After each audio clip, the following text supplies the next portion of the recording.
നീർക്കോലി കടിച്ചാൽ അത്താഴം മുടക്കേണ്ട ആവശ്യമുണ്ടോ? കഴിഞ്ഞ ദിവസം ഒരാൾ എന്നോട് ചോദിച്ചൊരു സംശയമാണ്.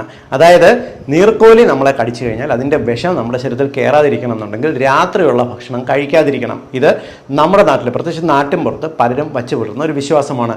നീർക്കോലി എന്ന് പറയുന്നത് നമ്മുടെ വീടിൻ്റെ അടുത്തുള്ള കുളങ്ങളിലും ചാലുകളിലും അരുവികളിലുമെല്ലാം ജീവിക്കുന്ന, പ്രത്യേകിച്ച് തവളയെയും ചെറിയ മത്സ്യങ്ങളെയെല്ലാം പിടിച്ച് ജീവിക്കുന്ന ഒരിനം വിഷമില്ലാത്ത ഒരു പാവം പാമ്പാണ്. അതേപോലെ തന്നെ നമ്മുടെ വീടിനും പരിസരത്തും ജീവിക്കുന്ന ചേരപ്പാമ്പുണ്ട്. ചേരപ്പാമ്പ് എന്ന് പറയുന്നത് പലപ്പോഴും ചെറിയ എലികളെല്ലാം പിടിച്ചു നിന്നാണ് ഇവ ജീവിക്കുന്നത്. ഇവയ്ക്കൊന്നും വിഷമില്ല.